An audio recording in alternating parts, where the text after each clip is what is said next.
So, Michael, welcome to CTO Confessions. It's great to have you on board. Thank you so much, TC. Great to be here. Brilliant. So tell the audience a little bit about yourself. Who are you? What do you do?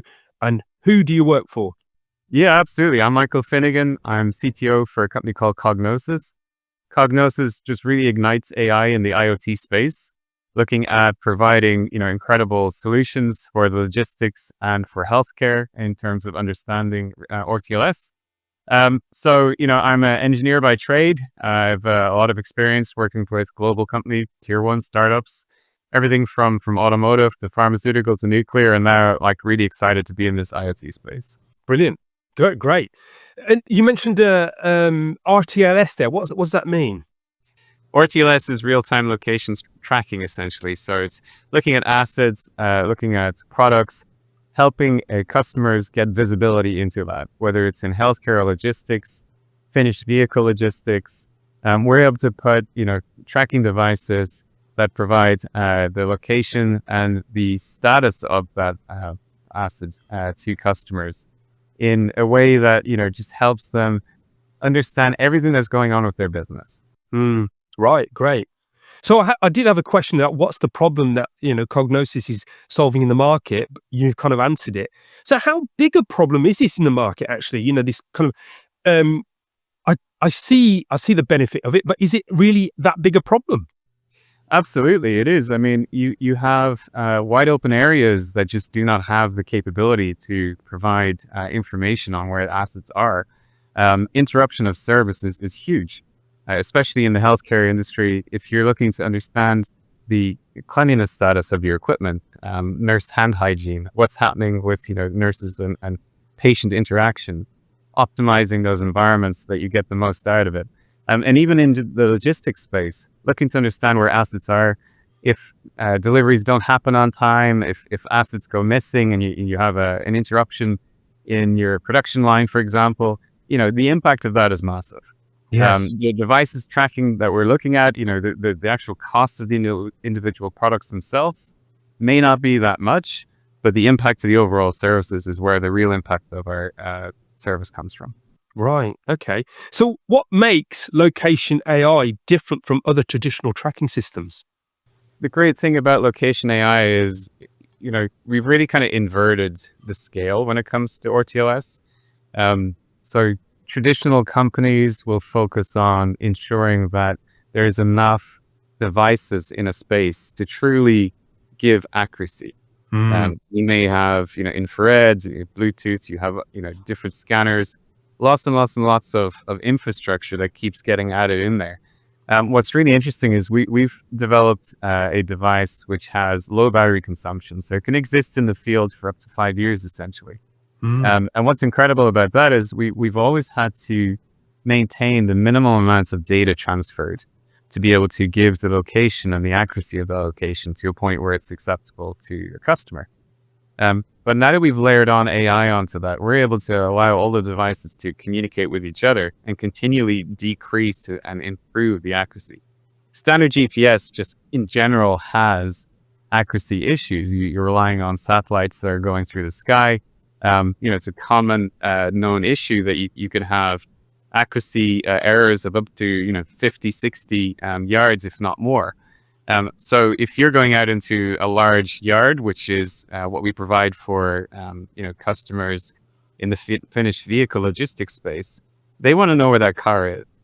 Prior to us, involved with their business, they would have a clipboard, space locations where they think the car was left. And you're going out into a 3,000, 5,000 acre yard looking for where the vehicle is parked. It could be absolutely anywhere. And if you're throwing errors and you've gone all the way out to find that car and bring it back in to do quality repairs or get it ready to go out and truck and rail, and you're 10 minutes trying to look for that, well, then we're just not providing an answer. So the AI that we layer on top of that reinforces the position of the vehicle or the tag or the asset or whatever it is that we're tracking in that space so that you get a trustworthy service, because every second counts when you're in that environment, when you're going out there and you're looking for that.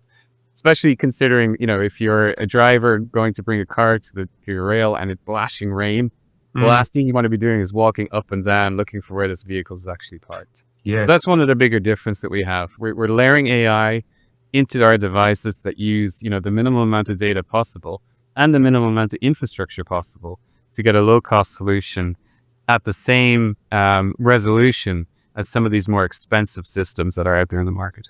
Right. Okay. Yeah, that's very interesting. It reminds me of I know what it's like when you're in these kind of big spaces. I've lost my car in the large car parks, you know. I made that big schoolboy error of not actually noting down where I put it, and then you think, "Oh, well, I'll be able to find that," and it is a real problem, and of course, that's gonna cost businesses, time and money, and maybe they don't actually find the thing as well, you know, so that's always a big problem. Oh, we've many experiences like that where, a customer will come and say, we had this quality issue on our line. We had to move cars because we were, building at a certain rate. We just don't know where that car is. Yeah. It was like a month. And of course, the customer is waiting for that. And, when you go back on that, there's reasons why all of that happens, of course. And these systems are incredibly efficient. These production systems in factories are incredibly efficient. But when you have, process related errors that come from that, that's where Cognosis really comes to play, providing Right. that visibility, lighting it up, allowing them to understand all the issues there is. Yeah. And so are you using, RF, obviously you've mentioned, GPS, et cetera. Yeah, absolutely. So there's a proprietary frequency that the technology uses. So there's RF in place, and then we have Bluetooth and GPS as well. So a lot of the interesting developments that's happened over the last few years is understanding the thresholds between an asset being outside versus inside. Outside, you're relying on GPS, and then we've got the location AI that providing all of that improvements. But more and more of our customers are finding that they not only want to track things outside, they want to start bringing things indoors. Right? How do we heal their process? How do we get to a point where we understand the dwell time of assets in places that they just shouldn't be? So that Yes. you improve the overall systematic view of things. So the technologies that we've layered on top of it over time are now getting us to a point where we're getting, the 5 to 10 meter accuracy indoors and outdoors, regardless of what that asset is. Yeah. Yeah. Have you got any real can you share any real examples, case studies of where this has, helped a customer? Oh, absolutely. I mean, we've been focusing a lot on the logistics. There's a duress side of this as well. So we also have products that we provide into the healthcare industry. So both on asset management and duress for staff safety. So the staff safety system is called the Guardian Badge. It's a badge that nurses wear. And unfortunately, what's happening more and more in hospitals is nurses are finding themselves in situations where, they're delivering disappointing news. There's a lot of stress. There's people very upset about the situation. And there are scenarios where nurses can unfortunately be attacked and they need help. Right. So we've developed a system that, is already showing a lot of benefit to nurses where we're able to give room level accuracy for low Yeah. infrastructure and put that throughout the hospitals. Hospitals' budgets are really tough. So this is like an incredible solution for them. If they press that duress button, it lights up on the screen. The security staff know exactly where they are and they're able to get to them. They're able to track them through the hospital as well. Right. And we've had examples of that, where we've done a lot of testing and it really provides a level of comfort to staff. Show Yeah. staff that, there's a system that's reliable and it's gonna work for them in the moment that they need it most. And certainly on the asset tracking, there's some great examples out there where we provided accuracy down to less than 5 meters indoors, and what that allowed is it allowed our customers to start doing zone level, so they can identify where the vehicle is automatically as soon as it's parked. If it's parked in this area, it means there's a problem with it. If it's parked in this area, it means it's good to go. If it's parked in this Ah, area, it means there's some additional work that might be needed at some other point. And they're able to build their system around that, so they can start building up these graphical layout to start showing where all their things are and what they're moving, and how they're moving and what status they're in. So we get a lot of great feedback from that. So we're really providing more than just dots on a map. yes. It's very much focused on, the insights, and that's what kind of drives me in my role as a leader as well. It's, there's a table stake level of performance that you can deliver to your customer, but it's not really getting to the why. Like, why are they actually looking for this system? Why are they looking for any product? What's the real problem that you're trying to solve? In my view, the real problem that's trying to be solved is the insights that comes from having the initial layer of data. Yeah, I love it. It sounds great. I mean, the two examples you're giving there are brilliant. I love the idea of the fact that where people put stuff, as in has information implicitly rolled into it, which gives you more information, kind of thing. You know? Yeah, I mean, it's the holy grail of the process perfection that we want to bring to our clients. Yeah. And we're seeing a lot of that integration happening. We developed a lot of APIs, and we see a lot of the automotive, the big names in the US wants to bring our system in, so they're getting more information on their vehicle uploaded into the tags that we place. So we currently hang a tag inside the car that's separate to the vehicle system. Yeah. And not only is it giving the location status, but it's giving the vehicle status. So through our app, you're able to upload the type of work that's necessary for that car to be ready to ship. And then, the yard managers or the quality managers, whatever the case may be, they're able to start tasking based on the status of that. So we're at a level now where we're layering more and more AI into that to automate that tasking, to get to a Right. point where if there are 10 drivers trying to move 100 cars, they're able to plan their day effectively, right? Yeah. Rather than going all the way over to this side and then back to this side and then that side, we start to kind of say, well, maybe you should go in this route here, and it's going to I save you see what time you and mean. money, and Yeah. it's going to allow you to get some more cars done per Yeah. hour, in the case is what matters to that customer, really. Yeah, I love it. A great, great, great solution. Hopefully, some customers will be listening to this and go, you know what, we've got that problem, and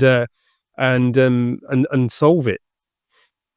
So sticking on the kind of the engineering side, because I'm an engineer at heart. I like to think that I've kind of left that behind, but I'm really kind of curious around how these systems are uh, put together to make them both fast uh, and safe. I mean, so there's this. So it's got to be responsive. It's got to give the data. I mean, is there any kind of tips around that from an engineering perspective? Yeah, I think, trying to get to that level of responsiveness is all about integrating with the customer systems, right? And how they operate, and really getting a deep understanding of the end user. We had one example where a customer was updating the status of a vehicle, but they were having to walk back to their computer to update that status before, it could go. And there are some scenarios where the vehicles left the site before they could actually get back and update the system. Ah, And yes. so we developed the app to allow them to do it in the moment, to scan it, to be able to speak directly to the vehicle. Lots of different ways of just really getting a deep understanding of what that customer is looking for. And of course, we then work with our cloud providers. The level of instance that we need, the reaction speed, the amount of data that we need to transfer, and the AI that we put on top of that to manage the exception. We're very much focused on providing visibility. Location is power. It's incredibly important that people know where things are. But when there's exceptions to that, the alerts is what really makes the difference. Right. Getting alerts across to our healthcare customers or our logistics customers as things start to go wrong. One of the conversations I had with my team when I joined, one of our customers was asking us to put in timers, and this graphical interface where it turned red when it had reached a certain time. And after asking more questions, the thing that really came to light is that, well, it's too late at that point. It's already turned red. You already had an interruption. What are you looking to really solve? So now we have staged alert that happen prior to the point at which there's no return. And it allows the customer to react and make changes and figure out what's going wrong with their system before they've got a bigger problem. So again, it's really getting deep, understanding what is the actual processes that are happening on those sites and with our customers, and taking a step back and trying to solve it from a systematic approach. Yeah, I think it's really important. having that customer centric view, because we can create all kinds of technology that ticks a lot of boxes, but so what? Does it actually make the customer's life easier? Does it create invite that efficiency, and does it also create innovation? The way in which they do stuff. They kind of, you think, oh, that's really interesting. We didn't think that was useful. You've got me thinking through so many different things that we've done over time. But another one was we've added like a spotlight feature to the tag itself. So we found out as we learn more and more about our customers that they're operating, through the dark, through the evenings, right?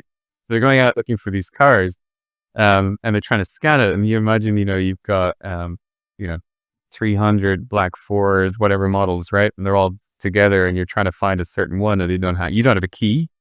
Didn't mention that they don't actually have keys. The keys are already in the car, so you can't just zap it, right?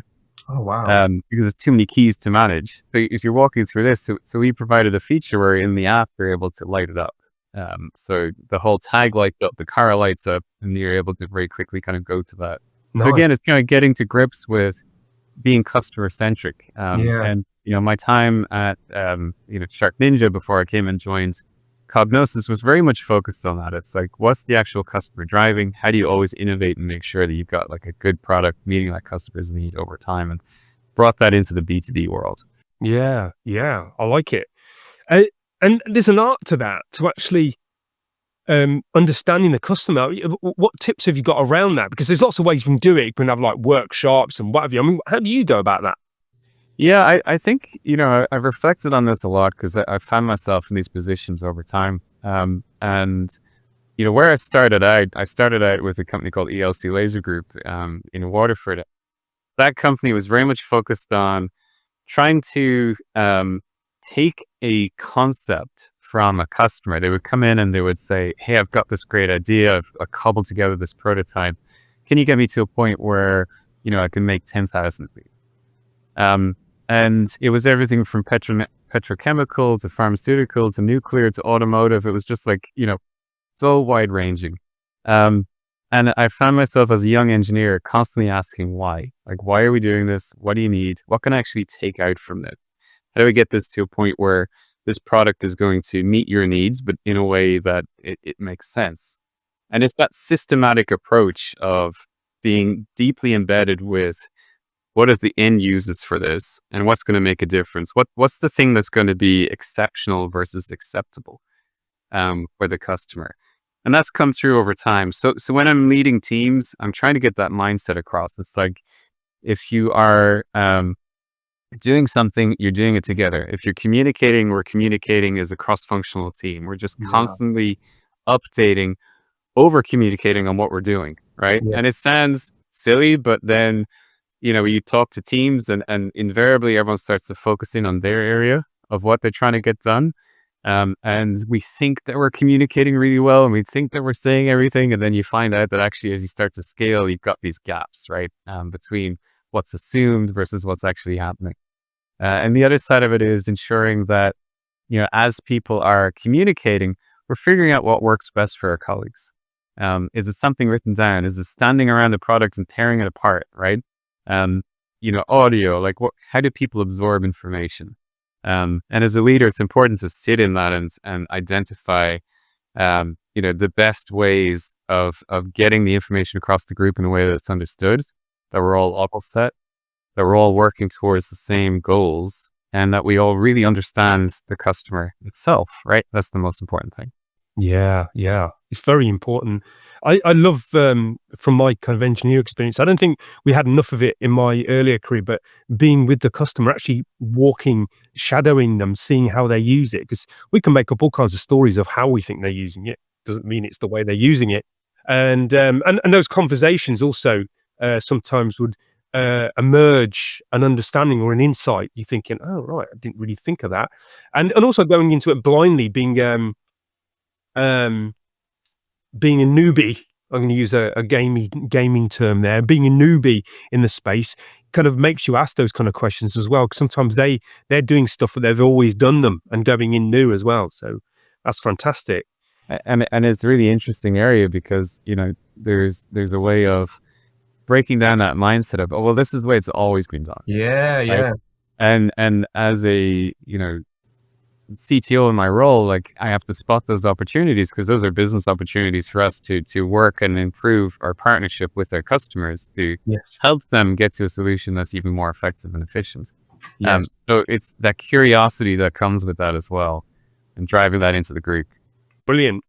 And around the data, I've got a you've kind of given some good examples here, but what's the most surprising insight you've seen that people have kind of spotted from this data and meta kind of layers of data that you kind of provide on top of that? What's the most surprising insight in your experience? Yeah, I think there are there are a few there are a few that come, and it really just focuses around the assumptions. So a lot of the time you'll see some of our customers assume their process is delivering something, and it just isn't. And we provide that level of insight into those bottlenecks, areas that the customer would have thought that this is my most efficient area, and you send back with it. Well, it's the most efficient because you're throwing people at it, right? You're Yeah. throwing people at that problem, and actually throwing people at a problem, it certainly solves it for you, but it doesn't get it to a point where it's efficient. And a lot of the time, we're able to use the data that we have to allow our customers to redistribute their workforce to areas that also need help, rather than that bottleneck that seemed fine, but only because they were leveraged so hard on it. Yeah.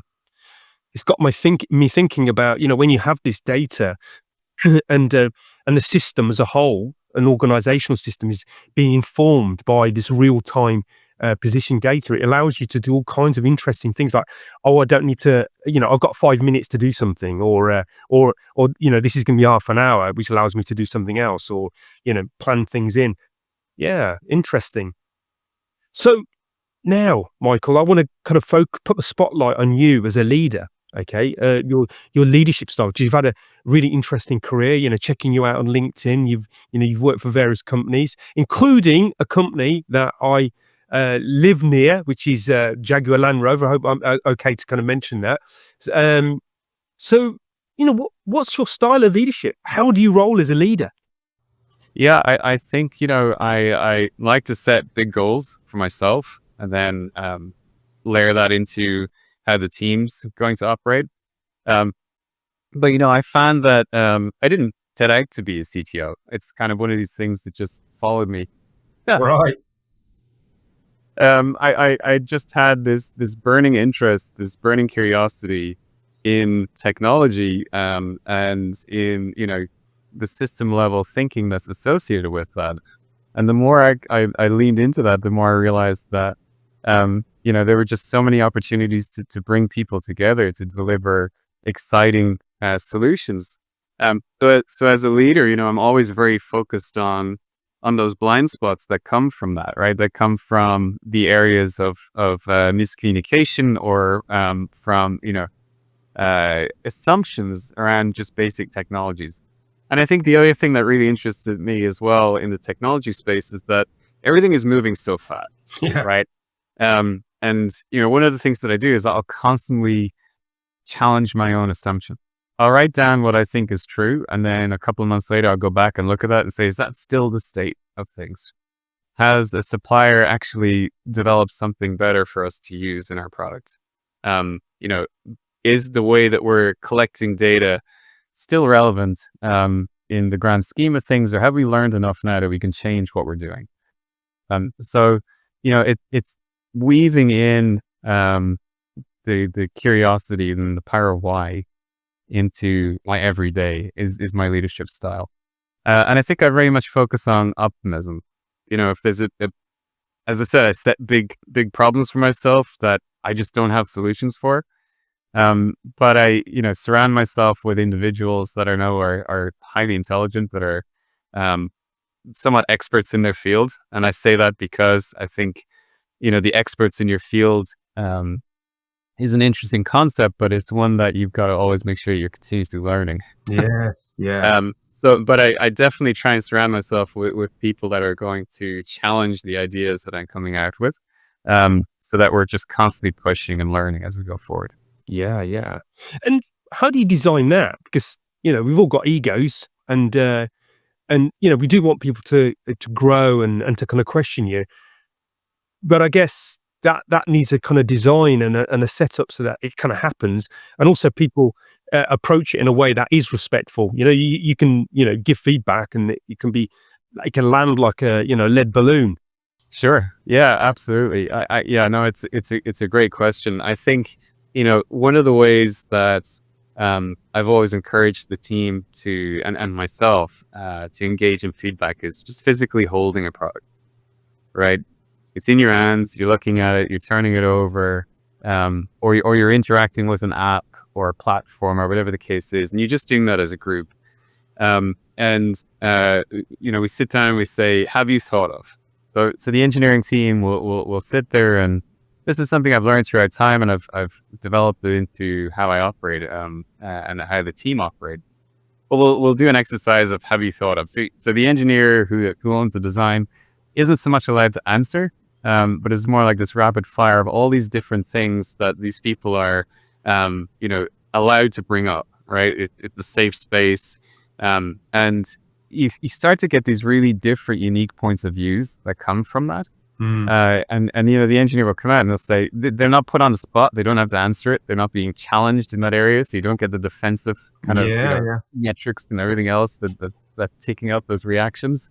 But you end up walking out of the room with, lists of 50, 60 things, and 49 of those might be complete nonsense, but there might be one in there that's really useful. Yes. And from that, then, the team and myself, start to develop the mindset of there's more out there. There's more out there to learn. There's more out there to get, and I need to engage the people around me because they're going to give me those insights. Yeah. And I think that's how you create that culture of learning and challenging that comes from that. And we see this in hack weeks or demo days, where, the team will come together and work on these big problems. Plenty of examples at Cognosos where we had on our roadmap something that was going to be a year out. And then the whole team got together, the customer success team identified what the problem was, started layering on like lots and lots of examples of issues that the customers were raising in this new area that we wanted to go to. And, someone just had the brainwave of, I think I can write some code for that right now. And then everyone just huddled around. And at the end of the week, we had a working prototype. So Nice. it's that kind of environment of fostering trust. There's no slap on the wrist for getting something wrong. More so, if there is an issue, let's talk about it. Let's talk about it quick and solve it as a team. Yeah, yeah. I think that's really important. A lot of companies talk about this stuff, but I think we have to really be intentional about it. How do we go about that? How do we invite that? And it's great to hear that you're kind of doing that there. And I'll open many conversation with my team and say, hey guys, look, I was wrong. Yes. Yeah. Yeah. This was a mistake. We shouldn't have spent a week doing that. That was a mistake. You guys have brought enough data to the table to show that we need to pivot. Yeah. And some teams react poorly to that word pivot because, it can be disguised as so many other things. But ultimately, if it's just transparent as to why we're doing it and a mistake was made, here's what we need to do, let's move on. Yeah. I found that everyone just gets behind it and really makes an opportunity to make it happen. Yes, right.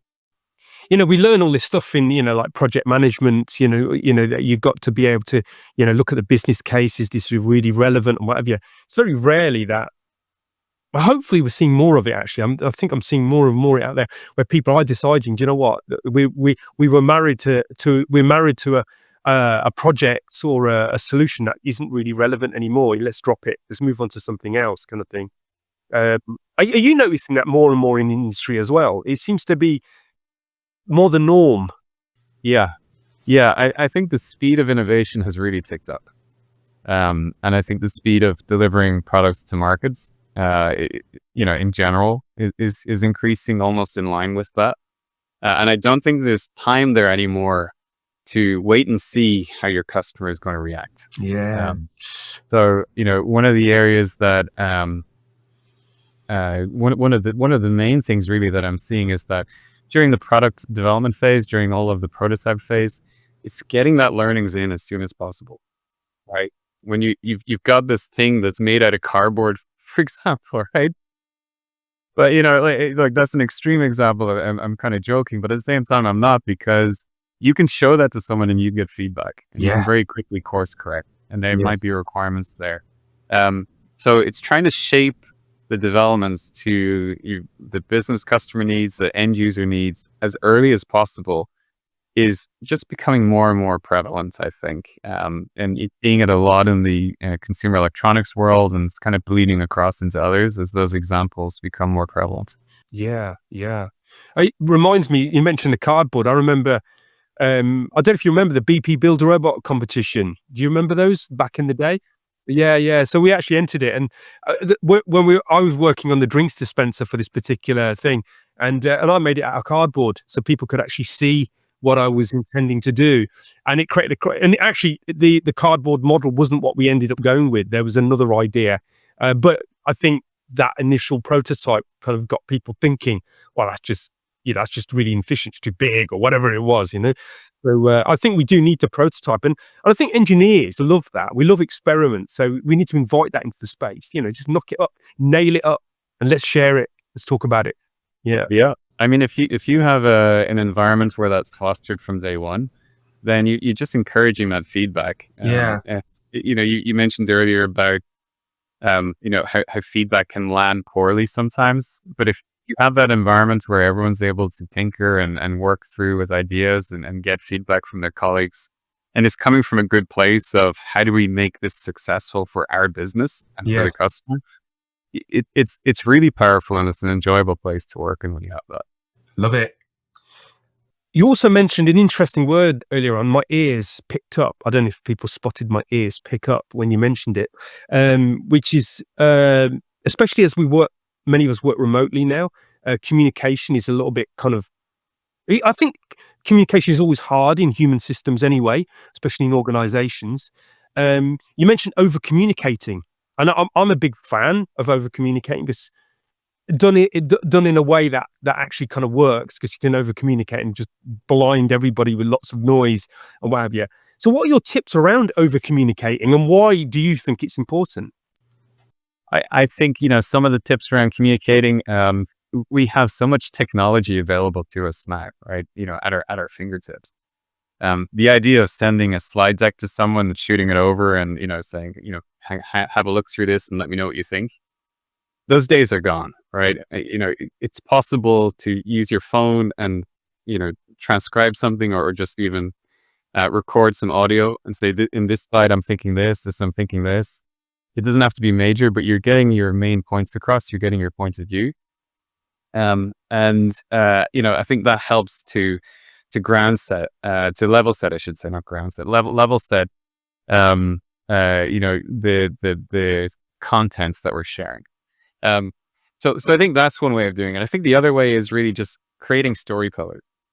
What are the most important things that we're trying to achieve with this product? What are the most important things that we're trying to achieve as a company? What's the rally cry?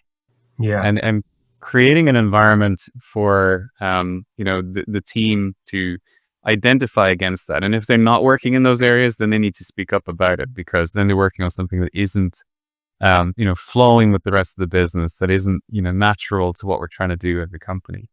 So you kind of get some self course correction that's coming within there from that communication of story pillars down to individual product level goal. So I think that's one really good way of doing that. The other is, there's a lot of AI tools out there, and we're experimenting with them. There are some that are analyzing sentiments of emails to help kind of try and get across what it is that someone's trying to say, or summarizing documents, whatever the case is. Because as you said, there's so much data out there to try and sit there and read through all of it. You've really got to get punchy in what you're trying to say, and you got to get Yes. clear in the communication. Yeah, yeah. And and with this AI layer, and it's an innovation storm, and it's always changing, and it's probably changed just in the conversation that we've had. How do you deal with that? I mean, how do you deal with that as a leader of techies? But also, you've got to see the roadmap going forward. I think just leading by example and embracing it. There's, I think the fear of AI are coming to replace their jobs is probably, a little bit in the past now. We've seen just how good it is, but how it can augment what we do. Yes. Uh, and one of the areas I spent a lot of time with my team is, well, how do we augment what you're trying to do right now? So just last week, for example, we were putting a concept together, and one of the guys on my team was like, "Hey, I could probably render this in AI rather than spending, 2 days in CAD trying to CAD it up." So we very quickly were able to create some images of what we were trying to achieve as a product. And, we were able to get feedback very quickly on that. And he was able to pivot and change and make course corrections in what he wanted to do, before we got stuck into sitting down and actually working through CAD. And we were able to use some of those images to communicate with their suppliers, and understand what their tooling capabilities were. So, you know, y- that's the kind of leading by example, but also promoting those examples when they come in, that encourages more of the team to start leaning into the tools. Yes, yeah. So actually, we're going to go back to the engineering questions for a second. What what do you want to see in AI in the coming future? Do you have um a wish around it that it's not there yet? Yeah, I do. I think, one of the big wishes I have is, I think AI is leaning a lot into, you've got all these different language models, and it's able to identify areas of interest or areas of developments that a company should look into, or optimize some of our communications. But I don't really see it, and maybe I just haven't cast a wide enough net yet, but I haven't really seen it start to help on, engineering design per se, right? On the hardware side of things. What's like the systemized PCBA that's necessary for this product that you're trying to achieve? I think, going in that direction would be really interesting, for us, because the why behind that is, we have so many ideas. We have so many ideas of what we would want to do, and the different areas that we want to go for. And the pace of which the business can innovate and grow goes through a natural funnel, right? Where you have to start bookshelving some of those and waiting for the right opportunity. Um, but in a world where you've got, a tool that's able to augment some of the hardware side of things, you could start having multiple different ideas running in parallel, Right. um, without having to, outsize the team that you have. So maintaining a similar team, but then creating more and more of those opportunities. And I think, as I said earlier, I started out mechanical engineer. I've gone into the world of firmware and software and everything else associated with it. But I always come back to that kind of bread and butter moment of, you're standing around something, everyone's interacting with it. How do you make it to a point where it's really interesting for someone to use, right? And what are all the different things that you might want to add on to that in terms of feature? So AI getting to that level of being able to augment the engineering team in there, that's an exciting world. I think that's Yeah. hopefully ahead of us. Ah, beautiful. Love it. And I've got a note here around conversation we had earlier around scaling, because I think you've kind of been involved in quite a lot of scaling, and scaling is great because it means something's going right. Okay, something's happening, uh, but it also brings along. It has some kind of side effects and some hangovers that aren't so welcome. You want to speak to that topic? Yeah, absolutely. I think, scaling is exciting, as you mentioned. You're building teams. You're going after products in new countries. We're moving fast. Um, the dangers of scaling can be losing sight of some of the fundamentals that made the business successful to start with. Ah, yeah. And I think, scaling without losing sight of innovation is fundamental to ensuring the longevity of a company, right? Ensuring that, there's always pipeline of interesting ideas coming forward. And we spoke a bit about demo days and hack days, and, days of which you've got rapid proof of concepts coming through for the team to innovate on. And it's very much that focus that's critical, I think, to enabling a company to get into phases of hyper growth, of allowing it to get to a point where, it's living up to the promise of understanding the customer's needs. Sure. And Cognos is very much focused on that. We'll continually have reviews with our customers, to get their feedback, to innovate in areas, to refine, to just challenge the norm, so that we don't lose that innovative spirit as we Yeah. grow. Yeah, I guess, yeah, as things get busier and there's more going on as you're scaling, I guess the system starts to kind of lose touch with other parts of the system. Yeah. And innovating to me is not just innovating at the product level, it's innovating throughout the business, Yeah. right? Our finance team, what can they do to innovate? The manufacturing, the quality. There's just so many ways that we can challenge what we're doing. We mentioned earlier about essentially it's always been this way. Why would I change it? I mean, how many times I've encountered that, and every single time there's so many good reasons as to why we should. Yes, right, yeah, Yeah. But it yeah, all comes down to, is it just that level of, just not knowing, right? It's overcoming that knowing. And I think that can lead to companies starting to lose what it is that made them special when they're innovating to start with. yeah, Um, well, Bringing that in is incredibly important. And constantly having the points at which we just stop, even if it's like for a half day, and say, what is it that we're doing that could change? What is it that yes, we could do to innovate in all different areas? We just had some great conversations on our IP front. So it's like, how can we innovate to file IP faster, right? We've got all these fantastic concepts. What can we do that can augment our engineers so that, they're heads down focusing on something, they're able to also be pushing forward with getting IP across the finish line as well. yeah, yeah. Lots of different things out there. Beautiful, beautiful. So, as we come to the closing arc of our time together, Michael, I've got some nice warm questions.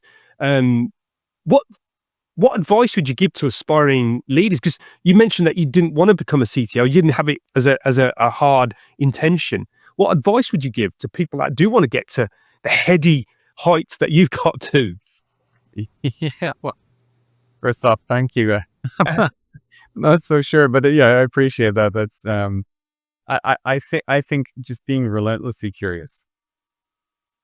There are so many times where I've had opportunities come to me in my career by just asking what felt like the obvious question.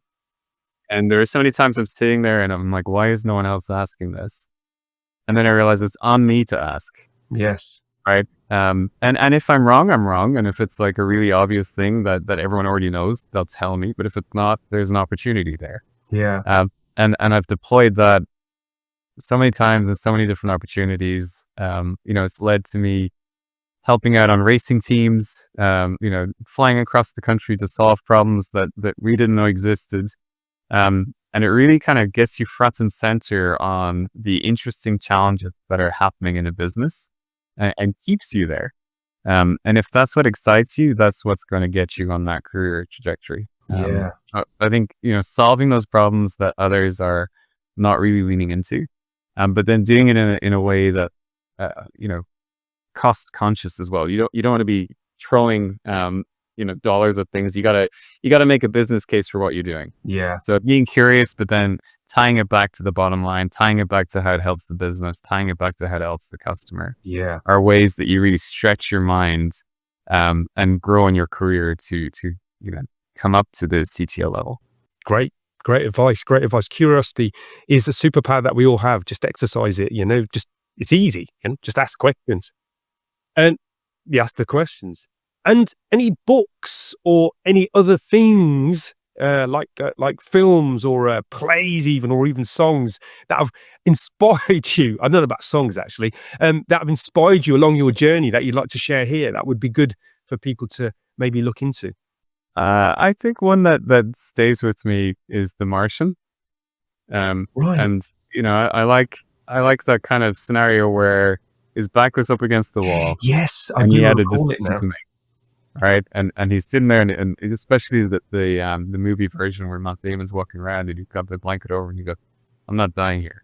Mhm. Yeah, yeah, And like that was a decision he made. And you can kind of then see how he just shifts his mindset into, I'm going to survive here at all costs. I'm going to make this work. And I think that for me was pretty powerful because, you can apply that to anything, right? You can apply that optimistic approach and just the dogged determination to make it happen. Yeah. And I think that's if you haven't seen it, it's worth a watch. Yeah. It really speaks to what it takes to innovate and, keep at it when it comes to complex engineering problems. Brilliant. It's a really good film. In fact, I want to go and watch it now. I might go and check it out on one of the streaming services. Excellent tip. And I'm going to be the tech genie for a second. Okay, so I'm a special type of genie that offers wishes. What would you wish for from the tech genie, for your leadership, for your company that you're working for, maybe your industry?